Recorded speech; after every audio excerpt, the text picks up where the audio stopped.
why would M21 be any better at this than the existing guys? What is special about you, your people, that will make people believe that you can deliver when these other people have not? I'm not saying that I'm special, but I have been in this for 8 years. I've seen it, I've lived it. I've been frustrated from the beginning up till now, and I too want to see things really happen for our people on the island. I too want to see, or I'm for sure wants to see, because when I went into this politics thing, it wasn't for me myself. Actually, I think everybody who knows me should have seen that instead of getting better of it, in my personal situation, I'm only getting beaten up on all sides. But I'm still sticking to this because I believe that our people deserve and have the right to have a better life, and it is possible if we have the right people to talk over there in Holland, to make things, let me call it, make the new arrangements, and then come back, and then I think that I have been able to get a good group of people together. You believe you already have? You believe you have that group? I have the group, and I have always said, if we don't have it in between us, we always can look for somebody who can do the job. To me, it's important. We have a lot of people of ourselves who can do the jobs, but we have to look for them. And I have spoken to people who told me, Daisy, if you manage to get in there, I'm willing to come back and help out. Let me ask you about a couple of big items on the island. Please, it's yours. Please, on the big items, what is your view on, for example, Cargill, Bolivia, BOPEC? These are big. BOPEC has been sitting, and of course, because of the issues in Venezuela and PDVSA, a large part of the island has been stalled. Do you see BOPEC as something that if the relationship between Venezuela and the US and the world changes and there's more oil coming back out because of improvements in the system there, you want to see BOPEC back as a oil transshipment thing? Have you given any thought to that? What's the M21's? And along with that, Cargill is also, of course, a big part of the island, and Bolivia is a big, enormous part. Could you shed some light on if you have a position on all three of these, on BOPEC, on Cargill, on Bolivia? We have indeed, as M21, we have a vision on those. BOPEC, the area to us, if everywhere in the world is quitting fossil, why should we here, small island, go on with fossil? So to me or to us, we have to use that part, that area, to go for the green energy. Whatever it is that we can do there, the land is ours, the installations are PDVSA's. It's either we have to buy those old iron over there now, for us to be able to do something with it, or PDVSA has to just quit whatever we have there over now at this moment, which is actually to me nothing. So we as a government can, as Bonairean people, can decide what we're going to do over there. If we need those installations, which to me, probably if we want to go to green, we want to have a green, 100% green Bonaire, we can be talking about fossil. And that's my problem also with BBT, which is the company that Den Haag puts or gave life to come handle here in Bonaire our energy system, but totally focusing on fossil. And now this morning I read a part of the news that they want to buy half of the solar panels that Control Global are going to settle over there in Barcadera. Is it in Barcadera? No, more to Carpathia over there. But I have to go in depth that information still, so I can't say a lot about it. But BBT actually The plans that I know from them, because I have spoken to these people, to the representative they had when they were setting it up, the plans that I saw, actually they were still focusing on fossil. This morning I read for the first time that they want to buy half of the solar field that Contour Global is going to put there. And then my first question is, why don't we buy that ourselves?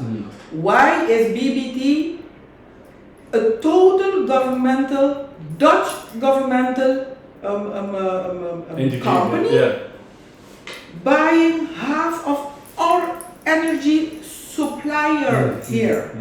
Our supplier, if we want to go green, those solar panels and the windmills will be actually our energy suppliers. Why don't we buy it ourselves? Or I know people from Bonaire, with descendants of Bonaire.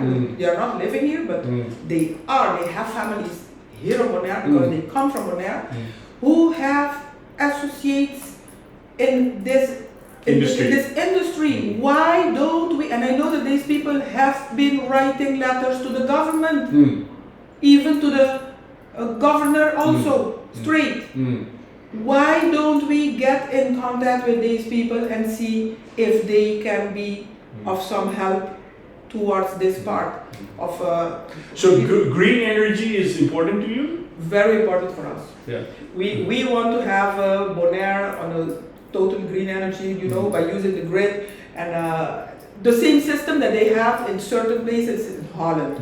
I don't know if you know Amersfoort. Amersfoort, you drive your car is electrical, you come, you stand in front of your car, of your house there, you plug it in, and everything that you don't need go through the grid to the neighbors or whoever else who needs it. And that counts for the whole area of Kattenbroek, anyways, in Amersfoort there. I saw that system and so you want to see that kind of level of innovation here on Bonaire? Exactly. Are you a dreamer? Are you not realistic? I'm not a dreamer. Every dreamer or every success started with a dream somewhere. And somebody has to start, Adnan. Traditional,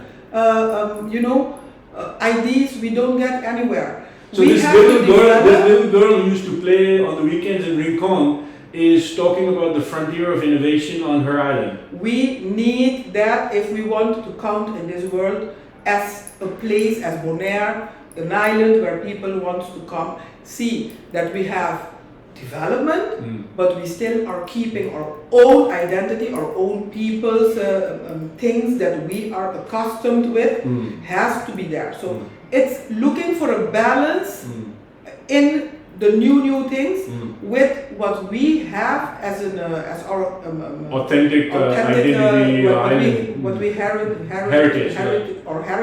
has to be seen. I'm pretty sure that if we manage what M21 has in mind, is getting to make and musical place, theater, where we can keep the core of the culture, our own culture protected over there, because we cannot forget everybody else who came from another place. They want to keep their own thing also, and to me they can do that, but they have to be acquainted though with ours over here, because you live here, you're part of us, so you can try to keep your own thing from where you came, for you and your children, but you have to integrate in us.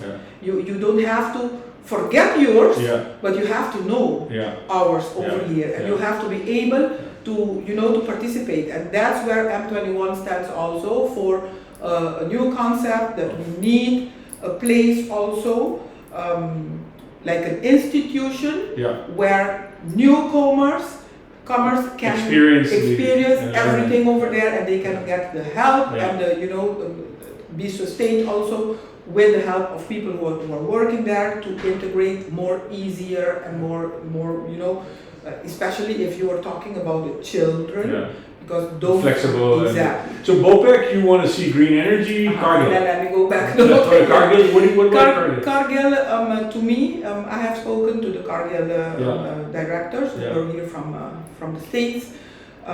Actually, a lot of people don't know it because they don't go out with it. Yeah. But Cargill is giving a lot back to the community in financial matters. Yeah.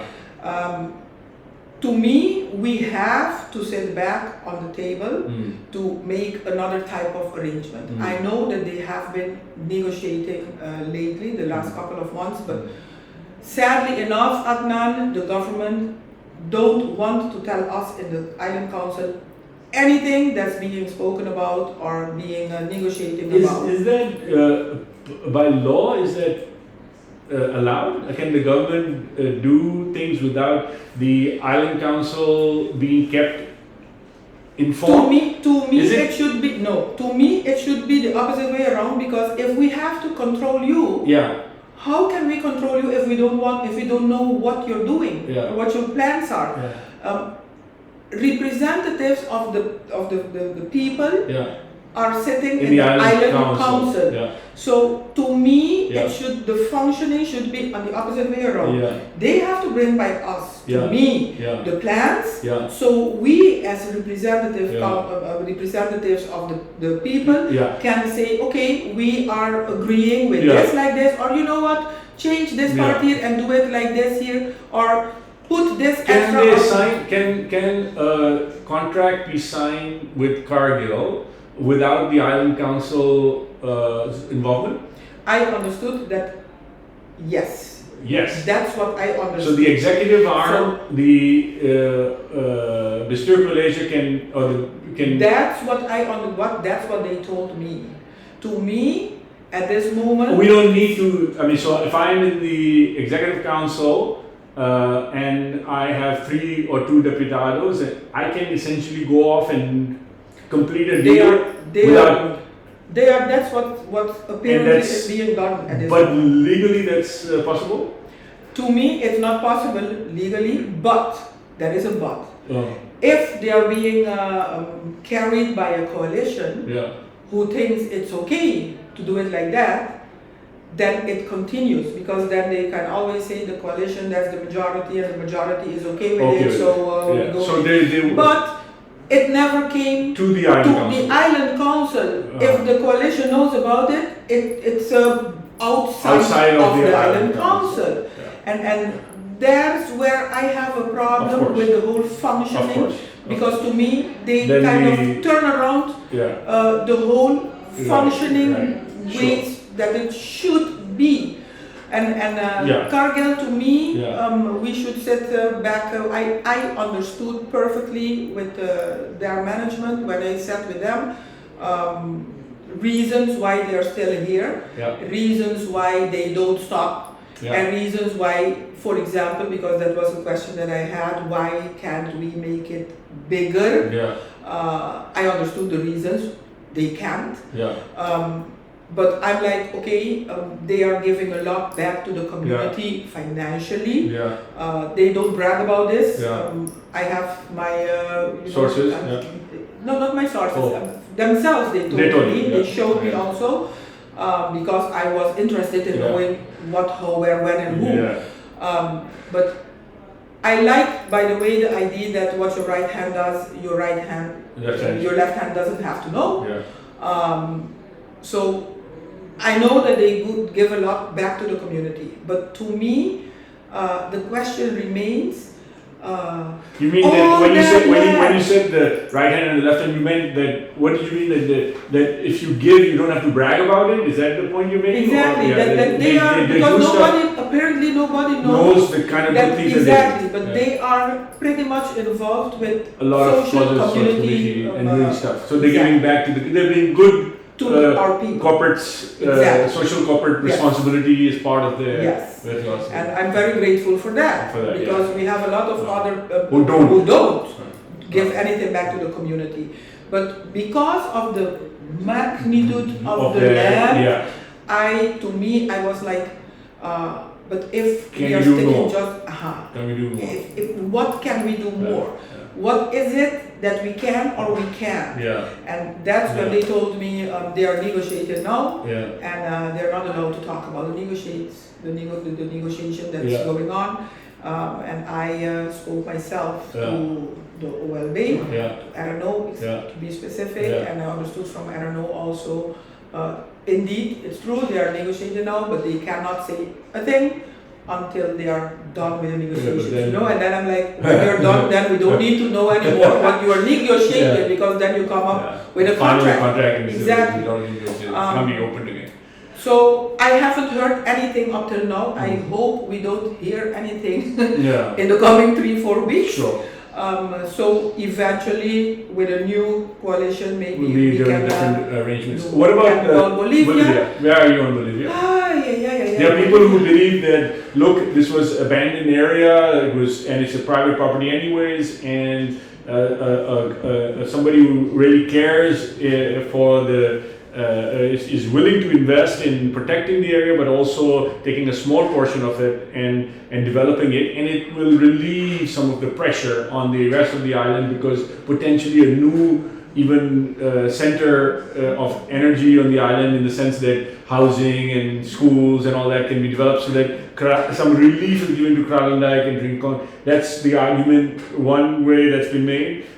Some about building big estates over there that actually don't affect the nature as much. And then of course there are people who have taken a very strong view that, look, this is one of the most prized old forested area of the island, a pathway for migration, and in some ways, like Klein Bonaire, this should not have been subjected to the kind of potential development that is coming.